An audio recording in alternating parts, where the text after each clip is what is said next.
Good afternoon, good morning, or good evening, wherever you may be or whenever you're watching this. Welcome to today's Destination Insights series, brought to you, organized by Pata and our good friends at the BBC. This is our sixth in this series, and today we will be highlighting wonderful Indonesia, a country blessed with countless wonders where everyone can enjoy its natural and cultural treasures. First, let me introduce myself. My name is Paul Brancan. I am the Director of Communications and External Affairs at PATA, and I will be your host for today. Before we get to our program, I just do have a couple of notes for those of you who may be unfamiliar with Zoom, but I'm sure at this point many of you are familiar with it, so this will be very quick and easy. First, you'll notice at the bottom of your screen, there's a toolbar. You'll see a chat function, raise hand, or Q&A. Use the If you would like to engage with other participants, feel free to chat, introduce yourself, where you're from, what are you doing. But please note that the default on the chat is to all panelists. So if you want to say hello to all the attendees, please make sure to click on the drop-down menu and choose all attendees and panelists. If you have a question, please do not submit your questions using the chat function. It's difficult for the moderator to look at both the Q&A and chat during the panel discussion. So please, if you have any questions, use the Q&A function at the bottom of your toolbar as you see from the screen here. So I said, chat function, say hello to all the attendees. Q&A, use the Q&A function. So with that, that's all my notes on those of you who may be unfamiliar with Zoom. And we will begin our program. As I said, we'll be highlighting wonderful Indonesia. But before we get to that, ladies and gentlemen, let me introduce to you the PATA CEO, Dr. Mario Hardy, who will be delivering a couple of opening remarks. Mario, over to you. Thank you, Paul. Greetings to everyone from Bangkok. I hope everyone is well and safe. And as Paul mentioned, this is number 6 of a series of insights, destination insights that we do in partnership with BBC, which are a long-standing partner of PATA. And we always enjoy working with them. So thank you, John, Carmen, and everyone at BBC for supporting these webinars and events together with the various destinations, and also helping the industry to better understand what is the situation on the ground in the various places across Asia and beyond. Today, we'll be talking about Indonesia, and it's a question I get asked very often. I guess people are really keen to go back and visit this beautiful country and the islands of Bali and many of the other beautiful places in Indonesia as to when will it open, what is the current situation, and what's the path forward in terms of the reopening of the borders across the country. We also know that Indonesia had pre-COVID-19, it still has, a plan to open up many other destinations across the country for people to come and discover everything that the country has to offer, which is thousands of beautiful islands. So today we'll have a discussion with led by Carmen, with the tourism minister, which we welcome you very much for accepting to join us today, and also members of the private sector who will share also their perspective on the situation and more importantly on the way forward to reopening the borders. So thank you for joining us today, and I look forward to listening to His Excellency as well as the members of the private sector. Back to you, Paul. Thank you. Thank you very much, Mario, for those words. And now we'll get to our, let me just open here. And now we've come to the Fireside Chat. And with that, we will have Carmen Roberts, presenter from BBC's travel show, who'll be sitting down with the Minister of Tourism and Creative Economy for the Republic of Indonesia, Mr. Sandiaga Uno. And with that, let me welcome to the stage Carmen. Carmen, welcome back. Always a pleasure to have you with us. Hi, Paul. Thank you so much. Is my video working? Yes. Okay. That's great. We're on. Great. Thanks so much for having me, and I'm really looking forward to chatting to Minister Uno. Sandiaga Uno, Minister of Tourism and Creative Economy for the Republic of Indonesia. Minister Uno, can we turn on our video, please? I'm having technical issues. I can only see the Parter sign, the Parter logo. Yes, let's see. Minister, could you please come on? He's there, or he is here. So if the minister could please turn his camera on, or if he's not ready.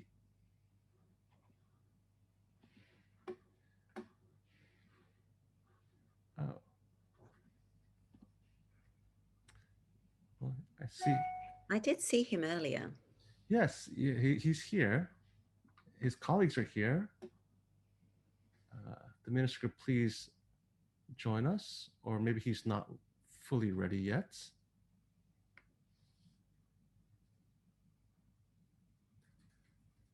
Well, I think as the minister, I guess, might be just trying to get something settled on his end.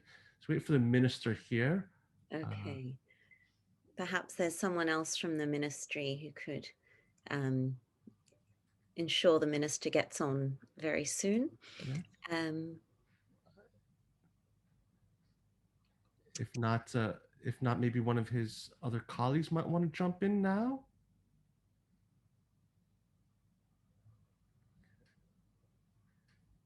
Okay.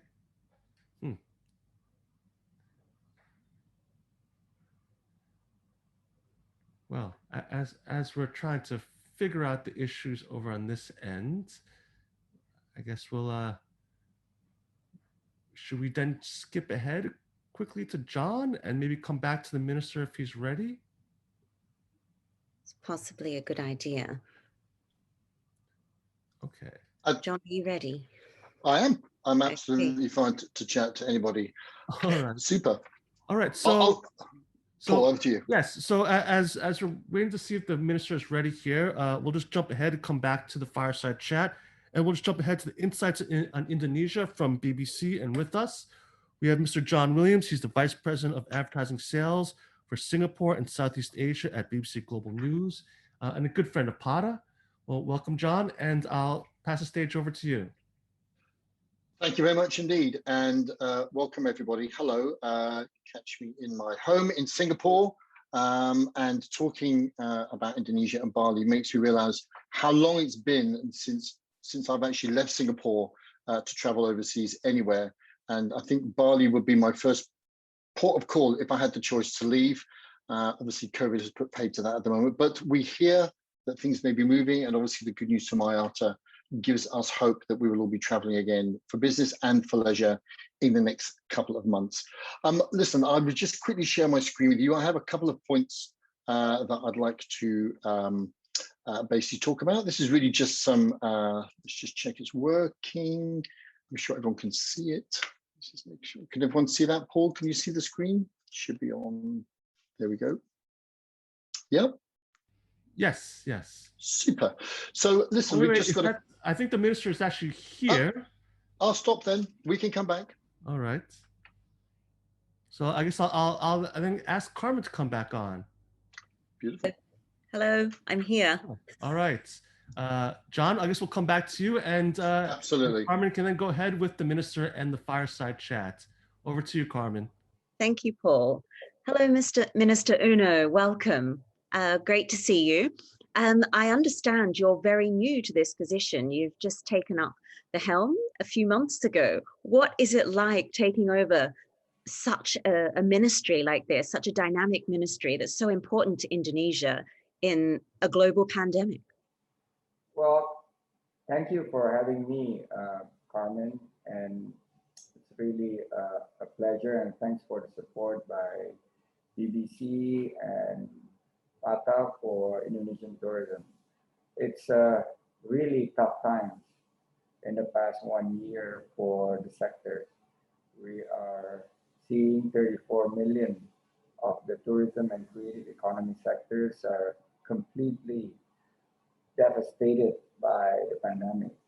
more than 2 million people have lost their jobs, and the arrival of foreign tourists plummeted close to 80%. Local tourists have also came down sharply, around 30%. We are seeing GDP contracted in Bali, our most important tourism area, around minus 12% for 2 consecutive quarters in the third and fourth quarter.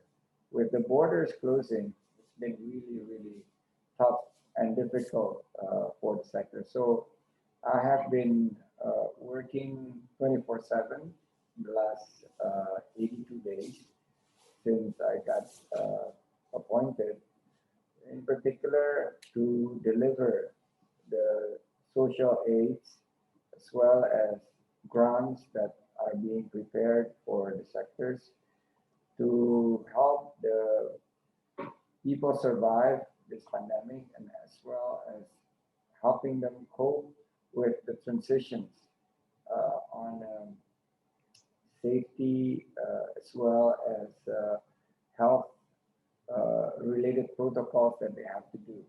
So we have been certifying close to 10,000 establishments in order for them to be able and to ensure their compliance to health protocol. We have increased the number of testing.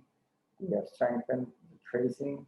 And now with the vaccination beginning, I think we are seeing the light at the end of the tunnel.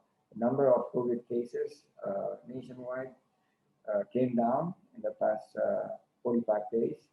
So hopefully we could start spreading the hope of a green zone to reopen some of the areas like Nusa Dua and Ubud in Bali, and probably some other tourist destinations. Secondly, how about creating economic opportunities for the sectors, which include assisting them to adapt technological breakthrough through e-commerce and digitalization.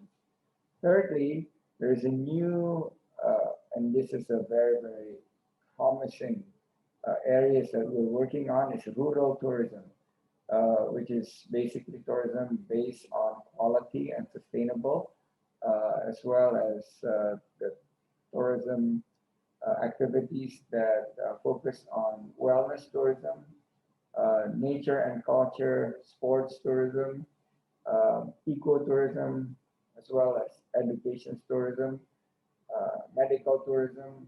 A lot of slew of activities are based on open space. So yeah, we've been very busy. I think it's going to be a lot of work ahead. My fingers are crossed that the numbers of cases continue to come down, because we will not be able to start the recovery program without the number of COVID cases under control. Yes, because I saw the numbers. Indonesia was one of the worst in Southeast Asia, but that's it's good news that the cases are coming down with the vaccinations. What's the morale like amongst the tourism workers? Because it's such an important part of the economy in Indonesia. I think they are resilient groups. They have gone through Bali bombing 1, Bali bombing 2, the Asian financial crisis, the global financial crisis. But this is really, I think, within the 1 to 10 scale, this is probably 10.5 for them. This is way out of chart. They're sad, they're disappointed, but we're working hard to ensure that the government would be there to deliver the aid package and to have the stimulus ready so that they would be able to prepare for the reactivations of the sectors, as well as having firm preparations, and hope that once the data is solid and robust data that we're getting from our colleagues in the health sectors, and we're ready to reopen border, I think it's good news for everybody. You touched on it earlier. Speaking of reopening borders, there's a lot of talk in the media at the moment about this, the green corridor, green travel corridor with Bali. Can you explain a bit more about that and how close is that to becoming a reality?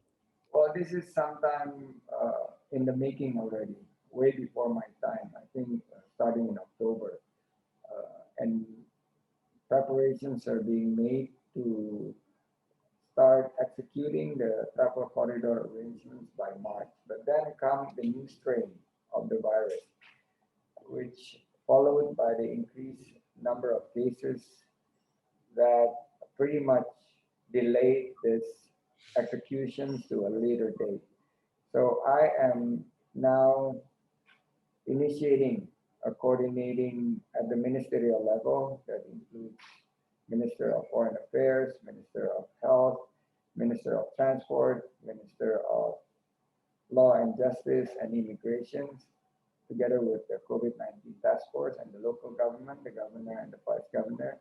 We're kicking off this program starting next week, and hopefully, if we have our preparation ready and we have a meeting of minds, I could formulate this for decisions to be made by the president shortly thereafter. As we begin more vaccinations to be inoculated throughout the island of Bali, we're focusing on the two proposed green zones, which is Nusa Dua and Ubud. That would mean around 120,000 vaccines doses to be distributed. And I need those vaccines not in the inventory, but in the arm of the people. Once the vaccines are distributed, we see the number of cases coming down. And once the compliance of the health protocol is improved with the strengthening of the testing, tracing, and treatment, I think the president would be in a position to make a decision. Okay, so it's reliant on a lot of the tourism workers getting vaccinated as well. Are they being given a priority? Yes, Carvi said that my voice is, are you hearing my voice okay? I can hear you okay. Yeah, well, some of the people within the Zoom, Carvi struggling to hear my voice. It's not audible enough. Suhaim Jain, I'm sorry. Elizabeth said hello from Bali. If I could ask one other member of my team to step out, I could take off my mask. Can you move out, please? So I'm completely alone in my room. Okay. Right. Oh, we have presentations. If you're interested, Carmen, to on a very expedited basis that I go through this. Yes, of course, by all means. Only 12 slides. So, okay, this is the rebuilding of tourism for the future of Indonesia post-COVID. The directions of the president has been very clear that 34 million jobs that are in total within the tourism and creative economy sectors.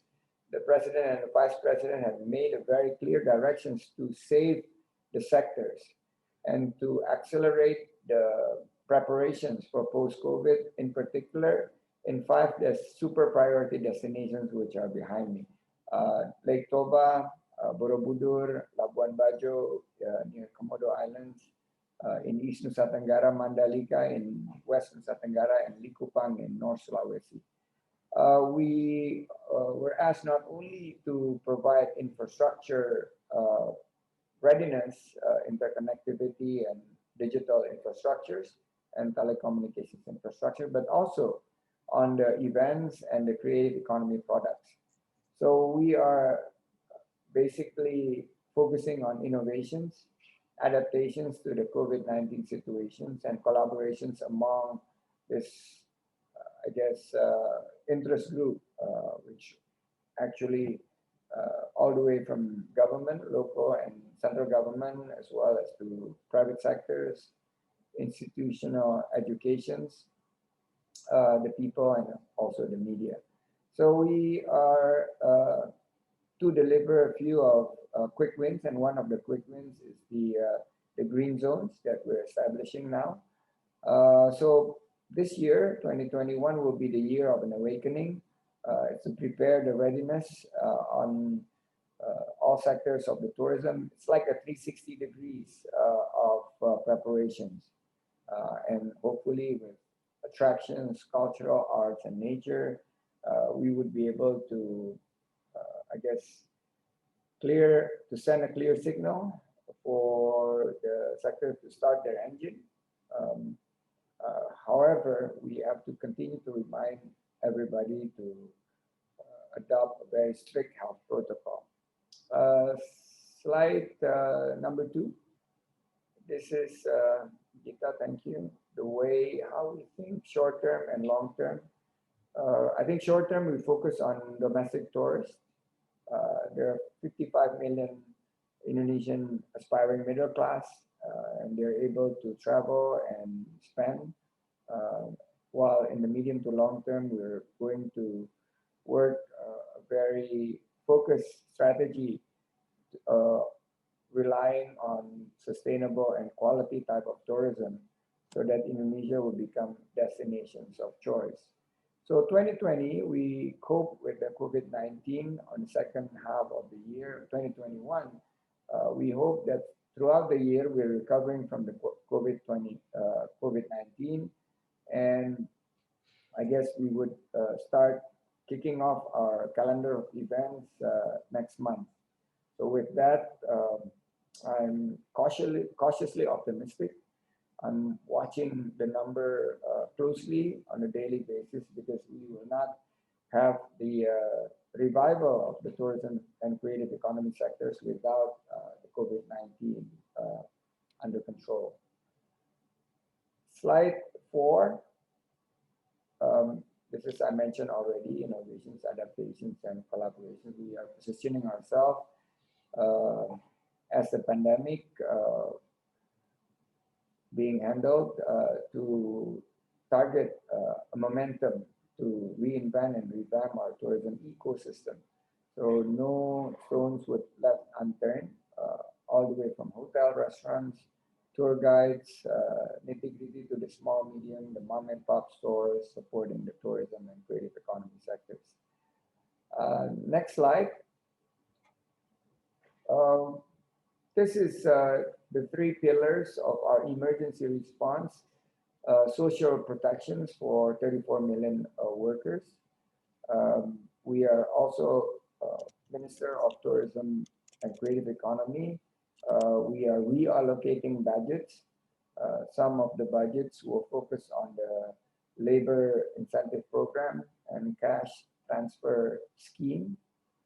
And third pillar is to prepare a stimulus, an economic stimulus, so that the business within the tourism and creative economy sectors would be able to survive.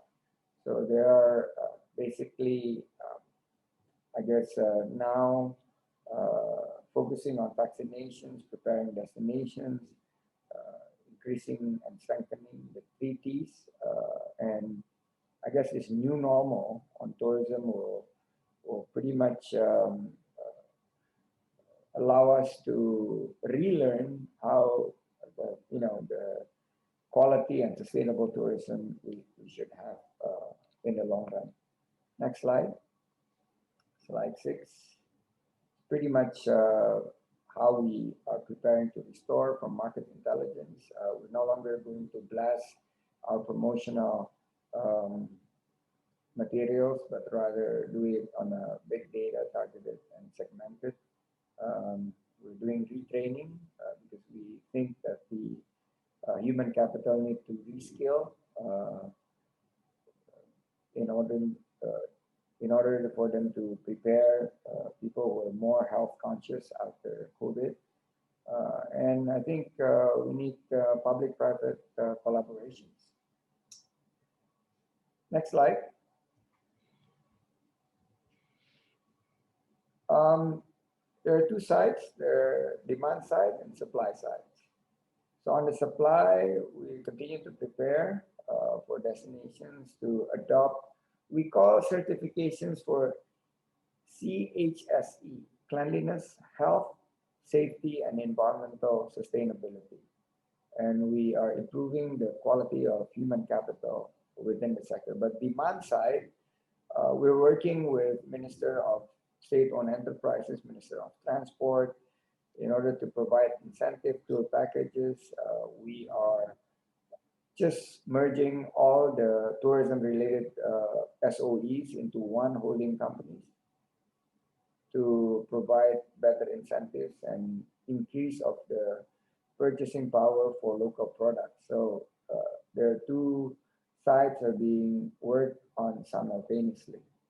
Next slide. We generally 70% of the tourism industry in Indonesia engage are from the micro, small, medium enterprises. And during this pandemic, this ecosystem has been struggling to adapt and innovate. So we need to help them to adopt technology, shifting and pivoting to e-commerce. And actually, if you are able to do it, there's momentum that we could create for the SME side to strive and revive. I remember during Asian financial crisis how I started my business from only 3 employees. We, through crisis, trials, and tribulations, we were able now to grow our small firm into one of the most active investment firm in Southeast Asia and actually employ more than 30,000 workforce. So we hope that this story of inspirations will also motivate the SMEs to adopt the new way of doing business. Next slide. This is how we want to apply the tourism policy mix. So safety, hygiene, and clean destinations, accommodations, people would ask. Tourism will be more personalized, customized, localized, smaller in size. They would want product preference that is, let's say, sustainable. They want to see their carbon footprint. They want to see whether the hotels that they are going to stay using fossil fuel genset or using solar fuel or wind-based energy.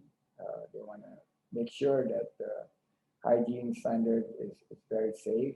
And they also want to make sure that everything goes through a very rigorous labeling process.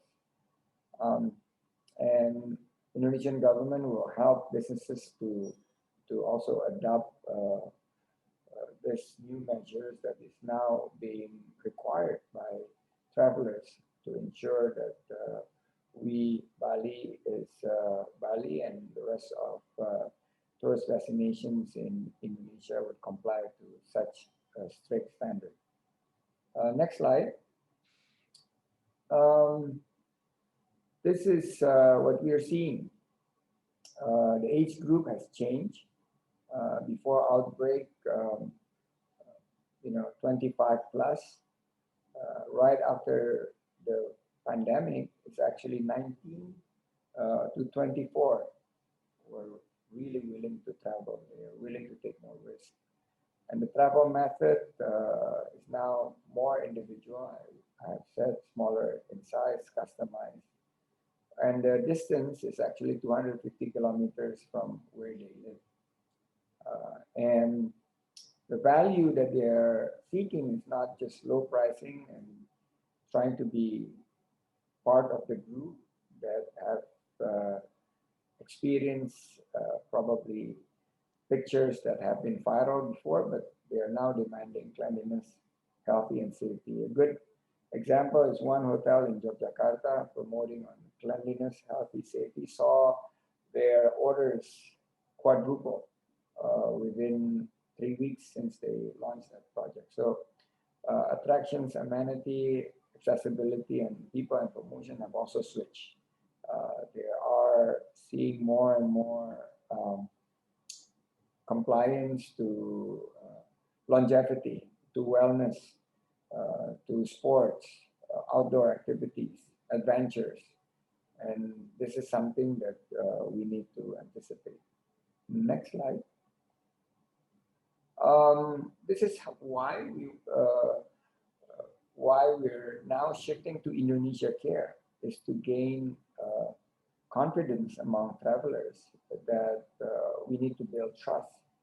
So Indonesia Care, or I Do Care campaign, is across hotel, all the way to events, diving centers, to rafting, that we are introducing protocols. So we have published handbooks on a digital basis to implement this throughout the tourism and creative economy sectors.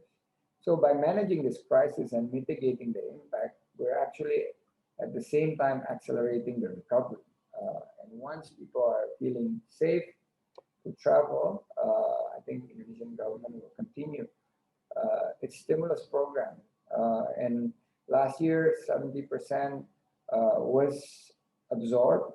This year, we are increasing the number, 3.3 trillion of stimulus, whereby 70% would be a grant. And I think we are expanding the stimulus to include not only hotels and restaurants, but also tourist attractions, homestays, MICE, and events. So also we have a pre-employment program that delivers cash transfer and reskilling for people within the tourism and creative economy sector, so they're going to be more prepared. This is the new normal trend, I think. We are seeing more and more people are prioritizing and checking whether the area they'll be visiting have received enough vaccinations. And I think we're getting buy-in from my colleagues from the health sectors. Bali has started the tourism and creative economy and started these inoculations by public-private collaborations with Grab and Good Doctor Technology. We started this 2 weeks ago at Bali Nusa Dua Convention Center, and more than 5,000 people actually participated. So since then, we have more and more people are getting vaccinated, and I think this will accelerate the recovery also. And we need to institutionalize these new normals as really part of the bargain. It's basically this new deal whereby when you want to travel, it's not about going or not going or what to do or not to do, but how you do it. So that's, I think, it's going to be the what we are going to prepare in the next few weeks and months ahead. Next slide. This is the certifications. It's all also by electronic. They also sometimes they print it and they post it in front of the establishment.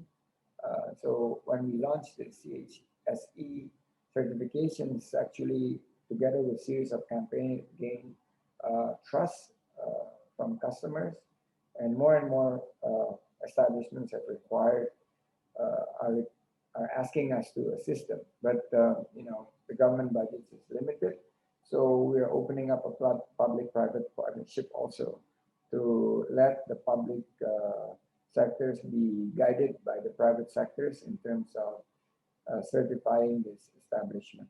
And we think we could drive costs down if we do it on a partnership basis. And I think driving many recovery program, there's rural tourism that I mentioned. It's booming today because it's focused on the medium to lower segments. And I think it's going to be also beyond Bali with the 5 destinations behind me. And we hope, hopefully, we keep our fingers crossed, Carmen, that the sectors would not only be able to survive, but revive and later on thrive. I guess that's all my presentations. Next slide would be final. This would be the final slide, if I'm not mistaken. Okay, thank you, Minister Uno. That was great, and it's so good to see that Bali is so prepared to reopen. But from what I was gathering from your presentation, is Bali rebranding? Is Bali looking to not Bali, Indonesia, I should say? Are you looking to get a different type of tourist? Because I guess Bali in the past has always been mass tourism. Are you now looking for a more savvy, conscious traveler? Is that what the Indonesian government's aim is? Just right as I prepare to answer this, I saw Pak Irfan Setiaputra face on my screen. He is interested in numbers. I'm interested not only numbers but quality. The length of stay, the number of activities they engage, the number of basically spending that they are going to target to our creative economy sectors. But I agree, we need to balance it very, very, I guess, wisely. I think Garuda and Citylink have done a very good job surviving this. I'm supporting and thank you for an excellent service by Irfan. We are looking at quality and sustainable thematic tourism going forward. Maybe there won't be like the masses of the numbers, the millions that we are trying to target, like we're chasing Thailand and Malaysia. But I think we're now focusing on experience, percentage of contributions towards our GDP, sustainable activities that now is going to be top of mind, especially among the millennial travelers. So yeah, it's a natural consequence post pandemic that people are now looking for quality, looking for hygiene, looking for clean, Safety. and we're driving all transformations around this new theme. Okay, before we move on to the panel, there's a lot of questions in the Q&A function, but I guess the main gist of it is when will the borders reopen for international tourists? Do we have a magic date? I'm seeing concerned faces of Ibu Nia, Ibu Nika, where my deputies are working on this. Don't overpromise. I'm an entrepreneur. My life is about selling. So I'm working very hard, and hopefully next week the president will also visit the vaccination site for the tourism and creative economy areas and preparations of green zones. And once we have that coordinating meeting takes place next week, we will then report to him, because at the end of the day, it's going to be a decision all the way to the top. And I believe the people are very eager. The people are very happy because last week we signaled also for events to start preparations for smaller events in the green zones are now starting to be allowed under a very strict health protocol. So the nation is waiting as for the world, because as you know, Bali has back again as #1 top tourist destinations to be visited post pandemic, and we beat other destinations by a long mile. So yes, Carmen, I would like to give you dates, but next week is the finalizations, and I will take it up to the president maybe shortly thereafter. If we could start a trial program on a pilot project basis involving maybe 2 or 3 flights from China, from Poland, or from Malaysia, from Singapore. I think towards the mid of the second quarter, that would be a very, very good indeed. So you've identified a few countries that you would open up the corridor with. Are there any more countries to add to that list? There are a lot of candidates who have expressed interest, but I guess the ones that we have discussions that quite extensive would be those countries I mentioned. But Pa Irfan in the airline industries would know what would be the load that would be available from other destinations. The most natural destinations is Bali, but also Batam, Bintan from Singapore and from Malaysia, and Likupang, North Sulawesi from China. How about Australia? I've started discussing this with my counterparts, with the ambassador from Australia. They're very cautious, and I appreciate that. I'm going to be ready when they are. I'm not going to push the, I guess, the agenda. We just have to do this on a very, very delicate basis. And I guess as countries getting prepared, like Poland would be ready to send like 2 visits or 2 flights a week basis. We'll see whether that would be the priority. But I think we're going to be very open-minded, and we'll just have to continue to be guided by the data. And when the data reveals that it's time to reopen, then I think the president will be in a position to call the shot. Okay, great. Thank you so much, Minister Uno. There's lots more questions coming in on the Q&A about the green zone in Bali. I guess Bjorn Szymanski, I hope I pronounced that correctly, is asking about the green zone. Obviously, Nusa Dua is able to be sectioned off, but places like Ubud in the middle with a very porous border, lots of ins and outs, lots of different ways to get in and out. How do you police this kind of green zone? Originally, there are 4 or 5 green zones, including Nusa Penida and even Kuta, as well as 1 other locations. But then the governor and me, we discussed, we think we start with 2 first, and Nusa Dua would be the most obvious choice, and Ubud, because it's relatively, we look at the area, there are a few of the gates that we could cordon off, and it actually cater to the type of tourists that's looking for serenity, for wellness type of tourism, slightly older group.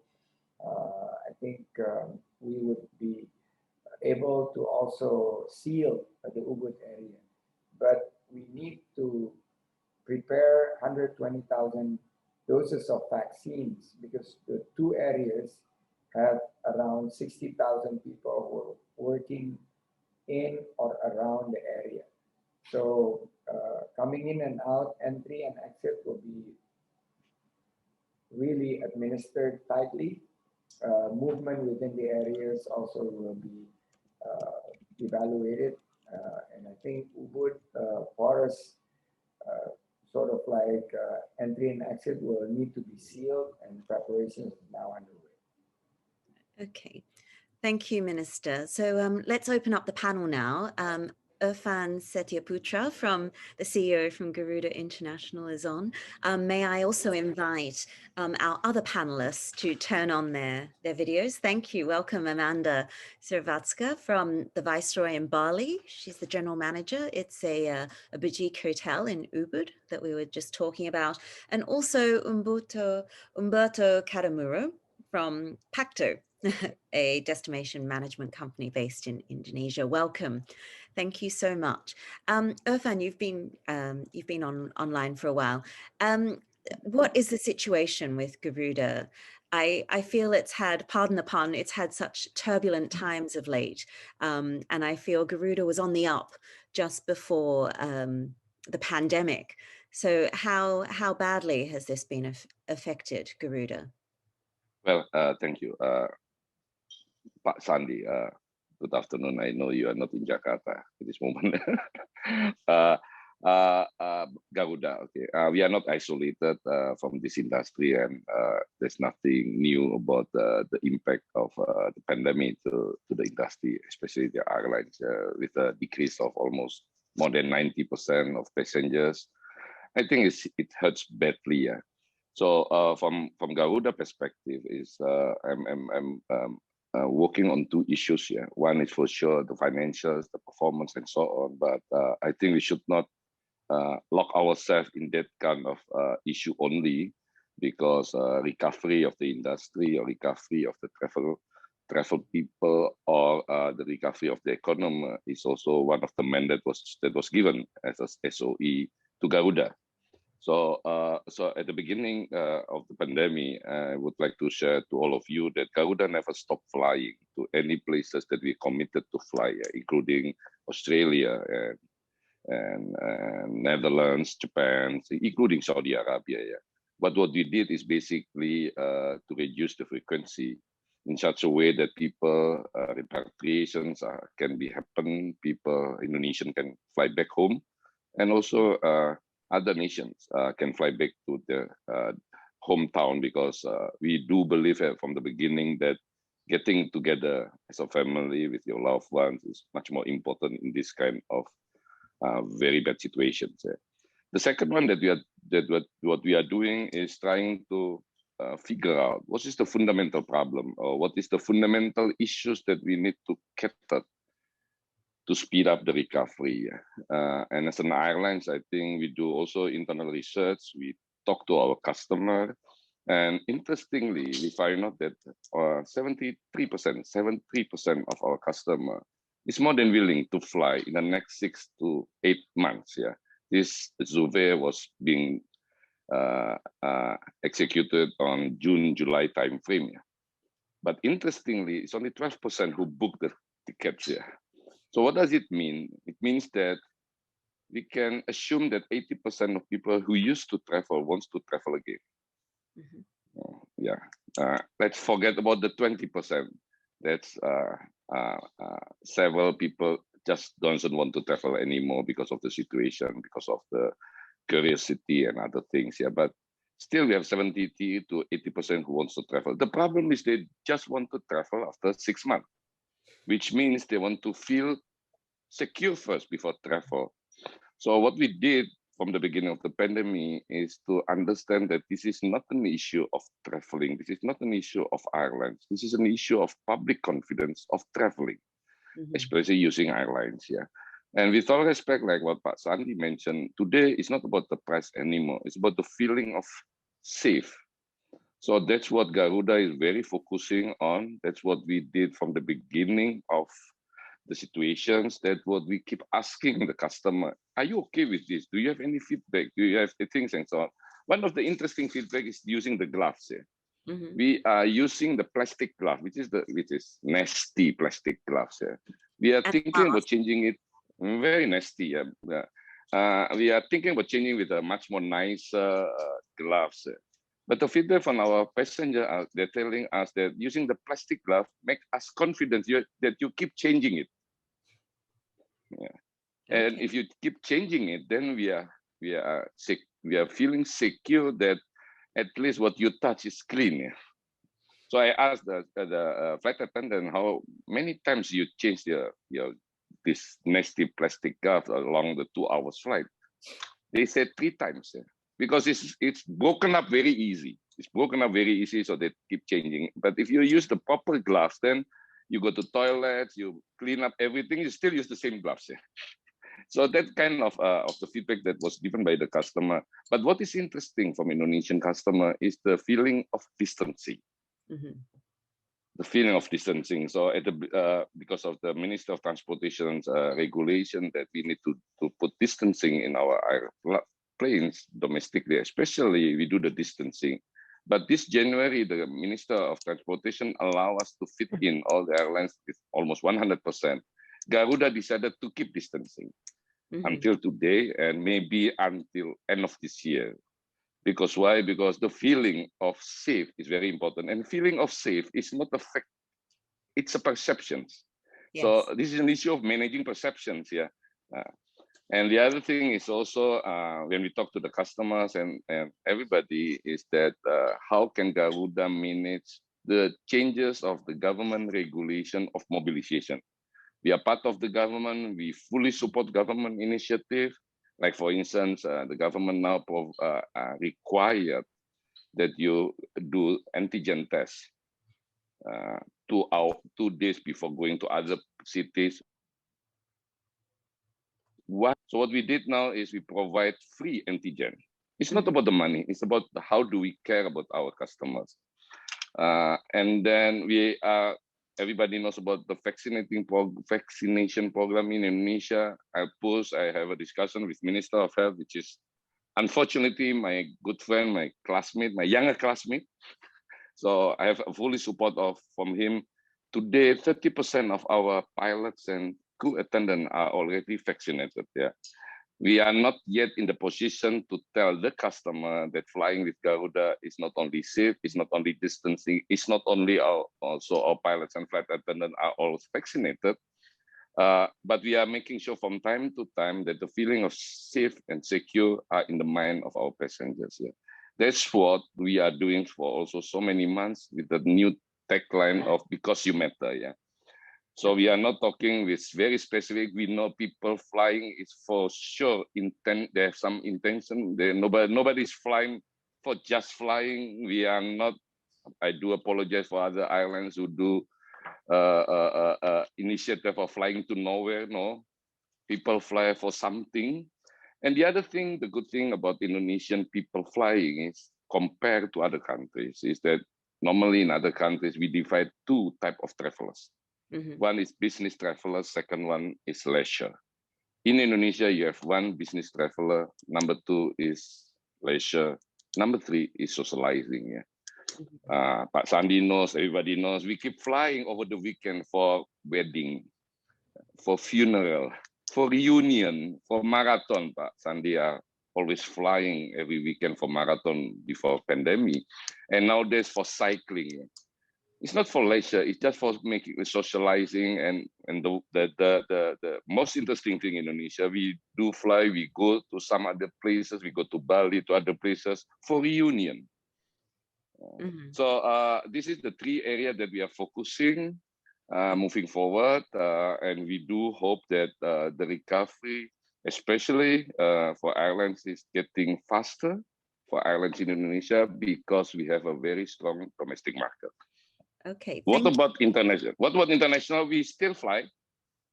I told you we still fly from several places in Jakarta and also Denpasar. Even Qantas did not fly anymore outside Australia. We still fly to Australia on weekly basis to 3 cities: Perth, Melbourne, and Sydney. Okay, thank you so much, Irfan. I find it it's definitely safety is what everyone wants now. Amanda, is that what you're gearing towards when you reopen? What's the situation with your hotel in Bali? So we went through what Minister Uno was talking about, the CHSE inspection. We received 100%, which is obviously fantastic. And we are going to use that going forward as our normal regulations in the hotel. Unfortunately, that has not meant yet any more domestic tourism than was previously at the hotel. And so I guess my question there is around, if we're not, international tourists are obviously concerned about safety, but they don't know about the CHSE program. So that needs to be clarified through marketing, that is actually an Indonesia-wide thing, and that if you have that tick of approval, it means that you are safe and you have all the protocols in place. Okay. is that message going to get out there? Is that something you've got to work with the government, or is that something you have to do independently or through the Hotels Association? For us, we've obviously put it on our website and everywhere online to understand and give an explanation. We've, at our own expense, created our own videos, knowing that we have COVID protocol in place. So I think everyone in the private sector is doing what they can to be able to tell everyone internationally that Bali is safe. And obviously any government campaign that assists that is greatly appreciated. Mm-hmm. And what's the situation with your hotel? I guess, is there a domestic market, or and can you give me a overview of the general hotel situation in Bali? Sure. I think obviously Bali has a huge supply of hotels, ranging from your 3-star bed and breakfast, homestays, all the way through to the 5-star uber luxury. We do not traditionally have a domestic market. Obviously, we've pivoted towards that in the last year, but even still, we're not seeing a huge amount of domestic travelers. I think the message there is that even if domestic tourism opens in the next couple of years to be at full capacity, even the hotels that were traditionally domestic market, your bigger chain properties, they are still only operating currently at 50% of their rooms open. So whilst they are receiving a lot of bookings, they're not operating at full capacity yet. So Bali really does need those international borders to open. Okay, and I guess you're prepared when they do. Yeah, absolutely. Okay, and Umberto, let's move on to you. I guess your business is heavily reliant on international visitors. What's the future? I see that Bali and Beyond Travel Fair, is it, or Trade Fair, is coming up very soon. It's events like this that you make your bread and butter, isn't it, Umberto? Can you tell me the situation in your industry? Well, I mean, it's a no-brainer basically to say that everybody is suffering. That is as simple as it is, you know, that is the reality. Having said so, I believe that Bali has some unicity, some unicity that other countries at this stage have not been exploring yet. And again, I say not because of mistake from other countries, but because everybody is in uncharted territory here. So we're trying to go through trial and error and learn what is happening. So I would say first, like our Minister of Tourism pointed out recently, we are running a unique experiment by trying to vaccinate as soon as possible an entire island in order to open it to tourism. As far as I know, nobody else has tried this approach. And as far as I know, nobody else has given priority to the tourism workers, which are being vaccinated at a very quick pace. So these are some, this is one of the unicity we actually have in order to try to recover. Throughout this pandemic or challenging times, however you prefer to call it, our mantra has always been, keep the dream alive. Keep the dream alive. Remember to people that Indonesia is a beautiful place. Indonesia is a huge country and there's so much to offer. So keep the dream alive. And I must say that, like Irfan pointed out previously, that indeed we have had a huge support from Garuda under this point of view. For that matter, I was one of those being able to go back to his family. Thank you to Garuda after the ITB shutdown last year. But anyway, lately, I have a feeling which is slightly different. Yes, we still fight to keep the dream alive, but my feeling is that we are running out of time. And we are running out of time for a very simple reason. In my point of view, tourism has always been about two things. One was accessibility, because without accessibility, there is no tourism. And the second is customer satisfaction. Now we need to start fixing a deadline and working towards that line, as opposed to think when we are ready, we will reopen. This is very simple. Why? Because the airline needs time to operate. They won't be able to schedule something overnight. It needs to be planned for how difficult it is at this time and in this situation. At the same time, also, we do need a travel industry healthy enough to provide customer satisfaction. This also takes time to get ready, and above all, this takes a situation where your resources are not totally drained. So this is the reality. Of course, we need also to look at the positives, like we have a very strong domestic market. But at the end of the day, there is a very, very simple bottom line. We need to have a clear plan, and we need to work towards the materialization of this plan. Because what we are learning from other destinations is that there is no opening without risk, but we see Maldives doing relatively well. We see Dubai, which is doing decently, I would say. So the bottom line is probably the way out is define a date and work to make sure that you can meet the deadline, because tourists need time to get ready. And if we don't provide guest satisfaction at that time, then we risk losing even more. So that is basically my opinion. You know, tough is tough. We all know how it is. You know, so but I think we have some very strong point that should allow us to work faster than the others. Yeah, that's my opinion at least. Yeah. You've made a very good point, Umberto. So many balls to juggle. I can't imagine what it would be like to be Minister Uno right now. What comes first, Minister Uno? Is it the vaccinations? Is it the airlines providing the, you know, obviously it's the Prime Minister that has to give the go-ahead and the President to give the go-ahead, the green light to open the borders, but it's so many balls to juggle. What comes first? And are you trying to vaccinate all of Bali? It's health first.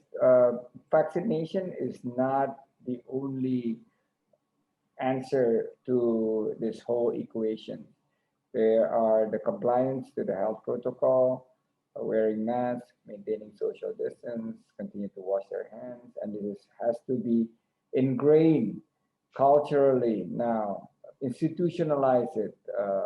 Ibu Amanda mentioned certifying it, inspecting it, always reminding it. You know, I've been talking about this health protocol until my face turns blue, but I should not stop. I will continue to remind people to do it. Even in this webinar, I'm wearing mask, and although I'm by myself alone, I want to send a message that even wearing, if you're alone, you wear a mask, it protects you. Not only it protects you, it protects others. Secondly is testing, tracing, and treatment. Again, we need to increase, we need to strengthen the tracing. We added a number of tracers. We added a number of, and bed occupancy rate, Pa Umberto, Ibu Amanda, in Bali has sharply go down. Now it's at the 60% level. I'm watching this number very closely as well. Also, we are working very hard on this vaccination, but it will take time to vaccinate 70% of Bali. So I'm getting this note that I need to say something. See, being a minister, I'm getting even instruction from my team to say something here. Building confidence, yes, I said that already. Gaining trust, I said that already. Promoting massively to online and offline channel. But promoting is on a targeted and segmented basis. Now, you ask what needs to take place first. This virus is so new. This is such a novel virus that nobody, not even one country, have a very set strategy how to handle it. We just have to be prepared. I need to bring up the whole sets of data. But I agree with Umberto. We need to continue to spread optimism to the sector, because we are really now towards the last probably days or weeks before everything's going to run out of fuel. We need to move fast. We need to impress upon the president that once the number of COVID-19 is down and it stays at this level, vaccinations continues on a good distributions and ramp up, basis, then I think he will be in a better position to make the decisions. So I know everybody's watching, going to really try to pin down on dates or months. I would tell them, guys, please be patient. We are doing everything we can to get ourselves prepared. And I think opening up the border of Bali would be my utmost priority at this stage. I travel to other parts of Indonesia. People, when they talk about tourism, they always ask Bali, when is Bali going to reopen its borders for foreign tourists? It's the $64 million question, isn't it? So I think there's been some questions in the Q&A function as well about, is the government helping to support the private sector and people in the tourism sector as well, that for marketing funds to assist in reopening? Is you're an entrepreneur? Is this happening with is there, I guess, subsidies and that sort of thing for the tourism sector? We are preparing for this new round of subsidies. We call it the tourism grant. It's now on the finalizations with the economic recovery team and ready to be hopefully distributed. Like last year, I hope we learned from last year, but last year out of the package, only 70% was able to be distributed because of issues in relation to data. So that's why I'm telling Bali Tourism Board and other associations like the Restaurant and Hotels Associations and the GM associations, please submit your data. Make sure it's on a clean basis. Make sure that it's by name, by address. Make sure that it is on a net basis, verified, validated. Once this program is being kicked off, then we would be able to ramp it up very quickly. Secondly, I think there are other sector by sectors assistance that we are preparing. Because when you talk about tourism, it's not just hotels and restaurants, but also tour guides, travel agents, recreational parks, dive centers, and so on and so forth. We need those also being, the data being submitted, and people are actually renewing the data on a routine basis to make sure that our program will be on target, on time, and I guess I'm trying to avoid situations whereby there will be permanent damage to the sectors, because I went through Asian financial crisis. I saw how it took almost 10 years because we had such a deep impact to various sectors, in particular manufacturing. It took almost 10 years for us since 1998 to 2007, 2008 until we fully recovered. I don't want to experience the same thing again. So like Pak Irfan, he's in a tougher positions than me. I used to own an airline. We burn cash every day when airline doesn't fly. But now Pak Irfan is even on a worse position. His airline is flying, he's even burning more cash. Pak Umberto, same thing. Ibu Amanda, the hotel is empty, restaurants are closed. So yeah, I think time is of essence, and let me assure everybody that I'm working night and day. I have no vacation anymore. All my calendars are black. There's no red dates anymore. It's all black, and I'm traveling as much as possible to various parts of Indonesia. I'm now moving my headquarters to Bali. We are bringing sometimes the whole flight, I think one third comes from my team, from the ministry, but that's just part of how we assist survival for the sector. Amanda, that it was interesting what Minister Uno said, that, you know, it took 10 years to recover from the Asian financial crisis. What's the hotel scene like in Bali now? I saw there was a statistic that as many as 60 hotels, I'm not sure if it was 60 or 60% of hotels in Bali are up for sale at the moment. What will it look like when Bali eventually reopens? Well, I think that statistic is more likely 60% of the hotels, because even in a good financial position as a five-star hotel, there aren't a lot of options at the moment, with Bali having been closed almost for 1 year now, with the Nyepi holiday coming up. Sorry, the question was, what will it look like? Will there be the hotels? Will it be the same as it was before the pandemic? Well, I think Bali itself has to recreate itself, and that's not necessarily a bad thing. We can use this as an opportunity. So never before had the borders been closed like this, but we can maybe use this as an opportunity to change the path, change the direction Bali was going. I don't think that the tourism levels that we were seeing in 2019 were necessarily sustainable.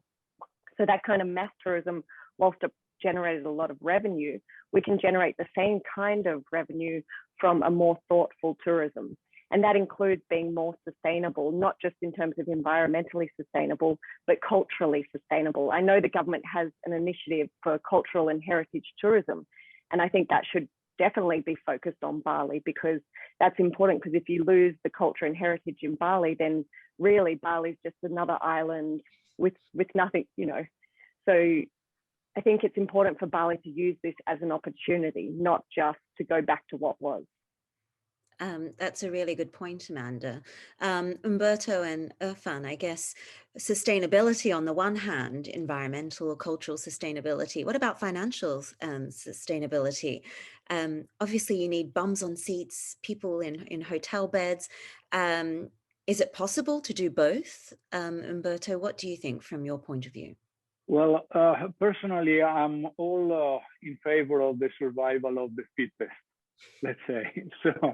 So it's as simple as that. We need to deliver customer satisfaction. So it boils down to that. Sustainability, not only financial, is not something that we need to look at. It's a consequence of what is happening. I mean, the numbers will not get back quickly to where they were. Obviously, at this stage, we will have more discerning customers. We will have, like our minister said, it's like focusing on direct flight, for example, on more comfortable flight, and obviously, consequently, on better hotel. Group tours are unlikely to come back very quickly. Yeah, because people still will not want to be mixed with people they don't know. So private services will be a major focus. So I do believe that sustainability, both financial and environmental, it will be a normal consequence of what we are going through. So for me personally, I think, yeah, keep one thing in mind. You know, we need to be able to deliver customer satisfaction, because that is the only way to regain place in the market. And it will be, so to speak, relatively easy, because we're not expecting huge number in the beginning. So financially, like I said, I'm all in favor of survival of the fittest. If foundations are good, the people will be able to deliver the service that the clients need. And keeping in mind that Bali is one of the most famous destinations in the world. So everything that happens in Bali tomorrow is on any newspaper worldwide. So we need to be able to deliver customer satisfaction. That's my point of view. Okay, that's interesting. Customer satisfaction, Irfan, you mentioned this before, and you said people were very concerned about safety and health. You also mentioned, Irfan, that you are still distancing. Does that mean every second seat is occupied on the plane? Because I've seen other airlines, particularly in Europe, where it's shoulder to shoulder. You know, there's one flight a day and everyone's on it.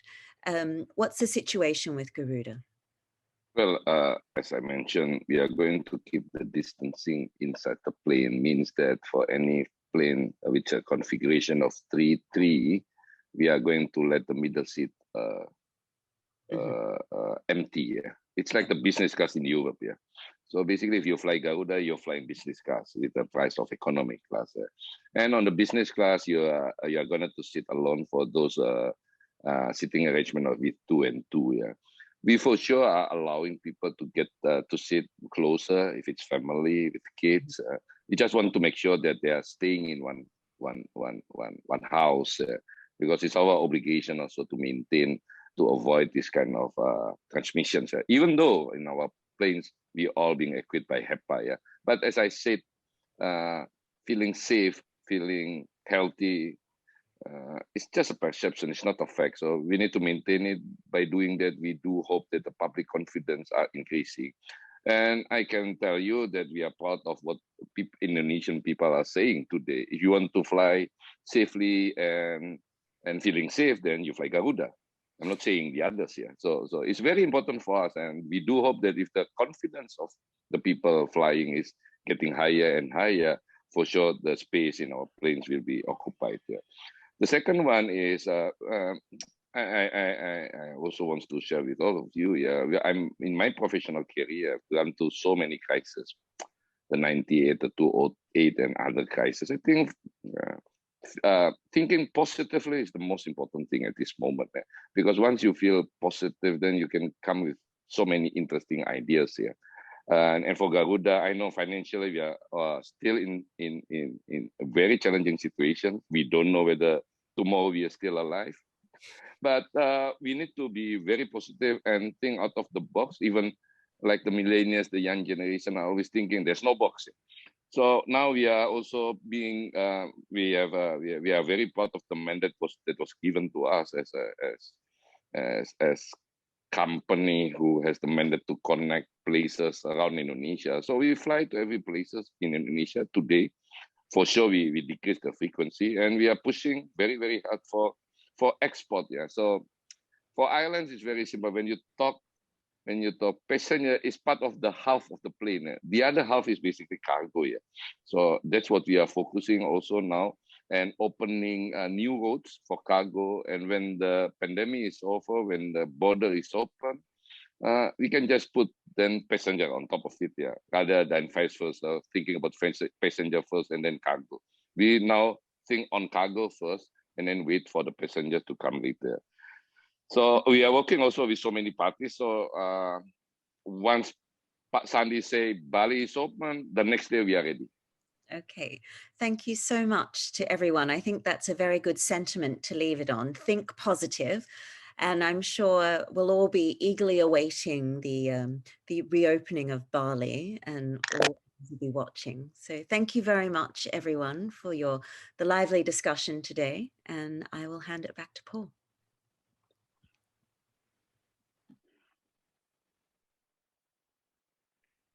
Paul, you're on mute. Sorry, a rookie mistake there. Thank you very much, Carmen. A pleasure always to have you with us here at working with us for our events. And thank you very much to all our speakers, Minister Santiago, Irfan, Umberto, Amanda. It was a very interesting discussion. Very, there is a lot of positivity I heard, so it's always good just to stay positive and keep dreaming. And hopefully we can travel soon. So with that, you guys can all say goodbye and turn off your cameras, and I'll just do a quick wrap up here. So thank you so much. Thank Take you care. so much, Carmen. Thank you, Pak Umberto. Thank you, everyone. Amanda. Thank you, Pak. Irfan. Thank you, Pak. Thank you, Pak Bunia. Irfan. Thank Yeah. you, Nico. Thank you, Pak Wisnu. Thank you, everybody. Thank you, Pak Sandi. So as I do a quick wrap up here and we say goodbye, I just wanted to just a couple things, a couple events have coming up for us here at PATA. Our next webinar is next week. It's our PATA Spotlight webinar from, maybe we want to help Irfan turn his camera off. We can do that for you on our end here. So our next webinar is next week, March 18th at 3 p.m. It's our PATA Spotlight webinar with the Lotus Voyager Group, and they're talking about why tourism needs an education. The subject will be the role of education in tourism, both highlighting the negative impact arising from tourism's failure to invest in people, as well as presenting some solutions. So please do join us next week at 3 p.m. Registration you can find on our website at www.pata.org. I also want to mention our upcoming events. In April 27th to 29th, we have our virtual PATA Annual Summits, and this is being sponsored by the Ras Al Khaimah Tourism Development Authority. The PATA Annual Summit is our yearly thought leadership event. We have a half-day conference, half-day leadership debates. We have a couple of youth events. There's a youth symposium, some mentorships, some workshops. We have our board meeting, which is our annual general meeting. So please do join us. The event is free. It's open to the public. So feel free to join us and engage, learn more about what's happening in the sector. And if you have any questions about any of those activities, feel free to email me directly. It's paul@pata.org. All information is also on our website at www.pata.org. If you've missed any part of this webinar, it will be uploaded to our YouTube channel. All our previous webinars, as well as our previous Destination Insight series, are also available on our YouTube channel. Just search PATA TV and there you'll find it. This is also streamed on our Facebook page. So if you want to go back or watch some of it you missed or share it with your friends, it's there. It's available right now. If you want to stay up to date, please sign up for our newsletter. Follow us on Facebook, Instagram, or LinkedIn. And with that, I'd like to also once again thank the Ministry of Tourism and Creative Art Economy of the Republic of Indonesia, and as well our great partner and member in BBC Global News. And most importantly, thank you all of you for joining us this afternoon. And I will see you at our next webinar next week. Take care and have a good rest of your day.